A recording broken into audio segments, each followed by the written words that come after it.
The effects of violent video games have been a widely debated topic in and around the gaming industry. I believe that violent video games have potentially positive effects on people, despite the controversy and opposing beliefs surrounding them. Issues surrounding the effects of violent video games have been present in the video game industry for many years, and are often used by the media and various other sources to mislabel the industry as harmful or corrupting. Showing the potentially positive effects of violent video games will work towards improving public perceptions for the industry. The improved public perception will encourage the belief that violent video games can potentially have useful, positive effects for many, while discouraging the old views. This may also lead to more companies exploring themes and stories associated with these emotions, and potentially further the profitability of games that do. One of the ways violent video games can have a positive effect on people is through their potential for catharsis. Research done using the FE model found that violent video game play resulted in lower verbal and physical aggression among individuals. This can be seen as a form of catharsis and can be present in games such as Doom Eternal, whereby engaging in the gameplay could release negative emotions. This is done via immersion into the flow of the gameplay, where swapping weapons and planning movements becomes rhythmic and enjoyable enough to make players let go of negative emotions. The second potential benefit of violent video games can be seen in their association with increased visuospatial cognition. This was observed from research that when corrected for bias found that violent video game play did not raise aggression, but was associated with higher visuospatial cognition.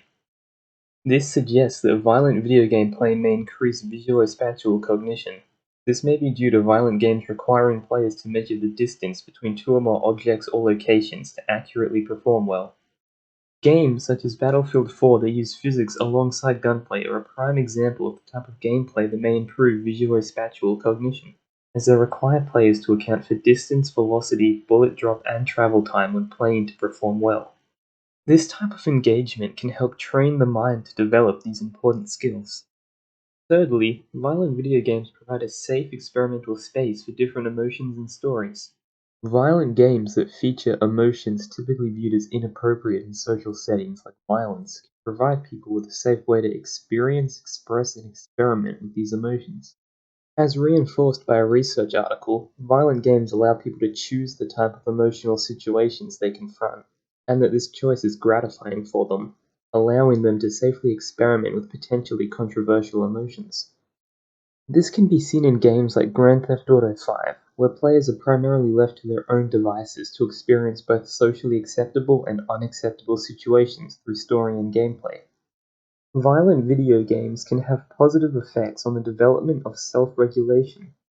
A study conducted on 100 children showed that violent arousal from playing violent video games have positive effects on the children's ability to express themselves and their self-regulation. This ability to control one's own emotions and behaviors can be observed in games that punish or challenge players for losing their composure and lashing out. Games such as Dark Souls 3 punish players for killing NPCs by locking quest lines, while designing enemies to punish players for losing their composure, conditioning the player to remain collected. When discussing this topic, it is fair to mention the opposing belief that violence from video games may have negative effects on people. This is a valid and politicized concern, with researchers like Nicholas L. Carnegie arguing that video game violence increases aggressive thoughts and behaviors, while desensitizing people to violent acts. Beliefs like these have led to the censorship and banning of games, such as Manhunt, which was banned and recalled in Australia after its initial release.